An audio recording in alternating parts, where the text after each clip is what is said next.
In all my years as an occupational therapist working within complex autism, I've never once had a doctor prescribe what I'm about to share with you today. Not one.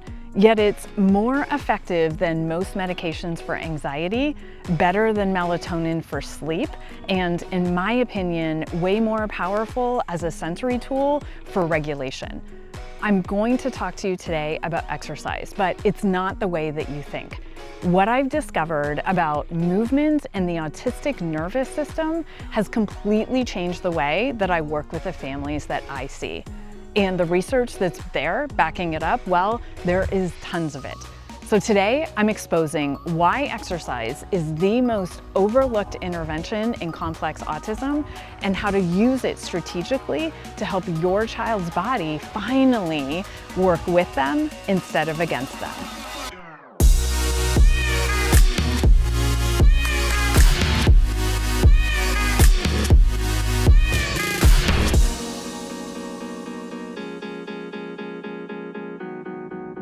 For those of you who are new to the channel, welcome. Hi, I'm Dr. Dana Johnson, an occupational therapist with a PhD in child mental health and development, and I help parents of complex autistic children understand what's really driving their child's challenges. Okay, so I get this question a lot. What are the best exercises for my child to do? And what I say to families is probably choosing the ones that are going to give them the most input, right? Because they're struggling to figure out where their body is in space. And so I like to give those recommendations first and then individualize it from there. So my all-time favorite activity is the ball slam, medicine ball slams. So you can get medicine balls on Facebook Marketplace, on Amazon. I'll include some links below just to get that weight. And I have one right here. I'm going to go through the activity with you. That is 8 pounds, but if your child is an adult, I would at least start with a 10-pound minimum. And then if your child is younger, typically an 5 to 8 pound is a good starting point. Okay, so here is my medicine ball. This is an 8-pound ball. And what I love about these is that you can slam them as hard as possible and it won't bounce back typically. And that's what's really great because we want that really hard push down slam that gives a lot of input. So we start with it on the ground, just like this. And then I'm going to motor coach myself through this activity so that you can hear what I'm saying, and then you can also apply these motor coaching techniques with your child. So first thing first is I'm going to coach their eyes to look at the ball. So I'll say, get your eyes on the ball, and then reach for that ball. Bend, bend, bend, bend, bend, bend, bend, bend, bend, reach, look, look, look, and then push your body up and stand all the way up. And then I want the movement to go and push all the way up to the ceiling. So you can push, and you can guide as well. This is a great way for you to guide them, especially if it's new. And then you want them to slam that ball down. Now, this one did bounce, but you want them to give as much force as possible.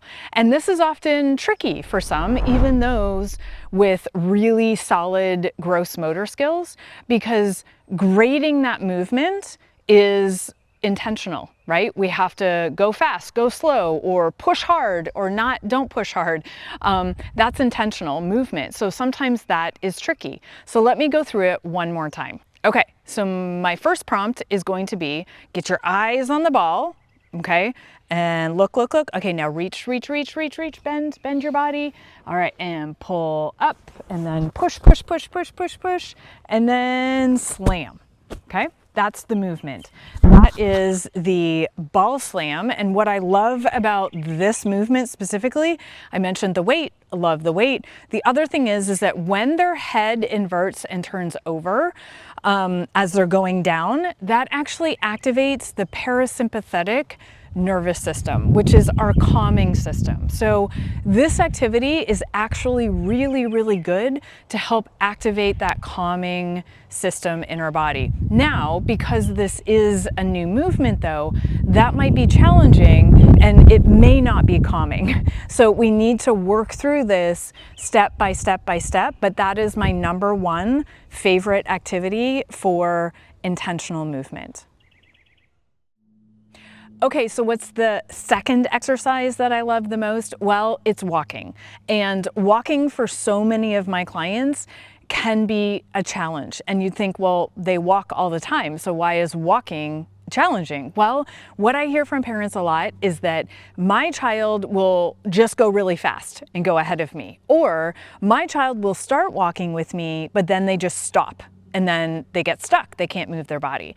Very common when you don't have control over your body. But the other reason why I love walking in general is that we all need to move more. We need exercise to help support just our overall health. So walking can be helpful for overall health, and it can be helpful to build those intentional motor skills. So a couple of tips that I give parents is, number one, try and have a visual cue. If you're walking outside, have that visual cue. Like, let's get our body to that mailbox. Let's get our body to that next pole, right?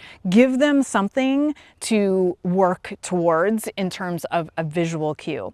Second thing that you can do is help to build the rhythm. Okay, because rhythm for our clients and your kids is something that isn't always there. Sometimes they go really fast and then slow down and stop. And then it's very inconsistent. So if we can help with their body to be more consistent and rhythmic, this is going to be beneficial for them. So I'll say count 1 and 2 and 1 and 2, and or just say step, right? Just get into this nice rhythm. Step and step and step. You may have to, if they're comfortable with it, go kind of arm in arm, right? And get that rhythm there.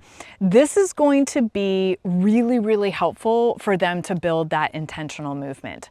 So walking, I love, especially outside. Outside is the best, but I also understand you're living in a state in the wintertime that doesn't always happen, or in the summertime and you're living in Florida, walking outside cannot be comfortable either. So treadmill. Now, if your son or daughter has never been on a treadmill, use caution because it is a little bit disorienting at first. But what I love about the treadmill is that they can gain that momentum because it doesn't stop. Like their body might stop when they're outside.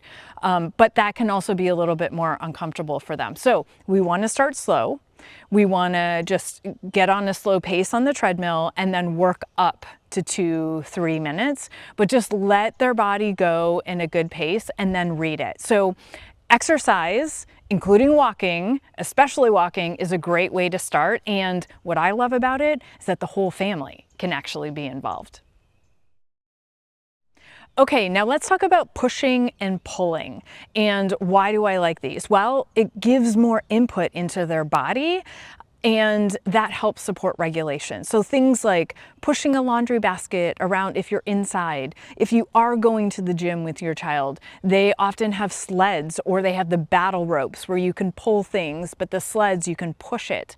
Now, the other thing that I like, if your child is comfortable with this, is to lay on their belly and do the cobra pose in yoga. So it literally is getting into that push-up position, and then you want to push your upper body up without bending at your hips or your knees. And then you hold for a couple of seconds and then you come back down. So it's actually the beginning stages of a push-up, but it's getting so much input in through your upper extremities and shoulders. And that's what I find.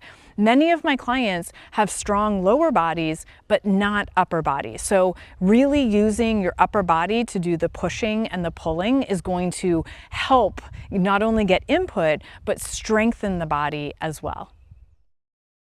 Okay, so how do we make this successful? This is often the issue with exercise programs, and not only for our kids, but for anybody, really.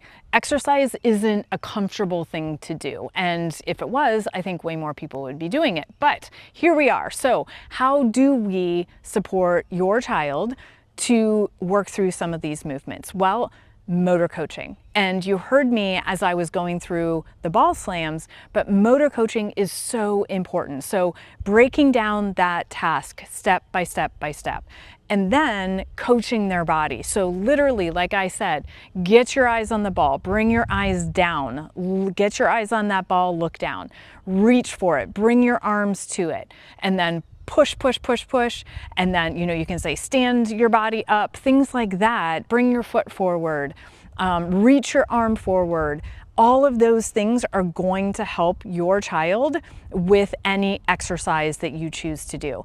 And just know it doesn't come instantly. This is actually learning a new language. So be patient with yourself, give yourself a lot of grace with this, but try it with other things around the house as well. So think about motor coaching as you're labeling the body part that has to move and you're giving it an action. So lift your foot, right? Reach your arm forward, get your eyes down, okay? So all of that is going to then become something you're gonna do all the time to help your child's body, because you will see that it is so effective in getting their body to move. So motor coaching is the single best way to help your child move through these movements successfully. Okay, I know this is a lot of information, but let's bring it all together. I gave you my top 3 exercises that I recommend: ball slams, walking, and pushing and pulling heavy things. All of this to help build intentional movement while giving the intense sensory input that your child's body craves. And then finally, we covered how to make this successful, right? Motor coaching. Motor coaching is going to be the secret sauce, so to speak. Work on building that language into all of your workouts, and then it will become more automatic for you. And don't expect the workout to be 30 minutes. Start small, 5, 10, 15 minutes, and then build from there, because it's more about consistency than the actual time at first. And your child's body does need to work up to it. Now, exercise should not be optional. It's actually foundational to your child's development. It's medicine. It's supporting sleep. It's supporting your child's nervous system. And the best thing about this is that you can start it today. You don't need a prescription. You don't need anything from your doctor. You don't even need equipment. You can actually just go out for a walk, push or pull something heavy around your house. You can do this. Now, I know what might be creeping into your head. Things like, but my child doesn't like to exercise, or whenever I ask them, they say no and they resist. And how do we do this? Because you know it's beneficial, but how can they then start to do this? Well, I created a free resource, and I'm going to link it below. It's called the Motor Coaching Guide, because I'm kind of thinking that part of the problem is that they can't actually get their body to start to move. So you can go ahead and download that, and that's free on my website. Now, if any of this opened your eyes to something brand new that you didn't know before, please hit that subscribe button and please share. Please share this with other families who might need to know this information and could benefit, because I drop videos every single week on issues with complex autism, and one of my missions is to get this information out. And drop a comment and tell me specifically, how did you start your exercise program? What's working? What's not working? Let me know any of the struggles that you might be experiencing so I could do a video on it. I read all the comments and I try really hard to respond to them.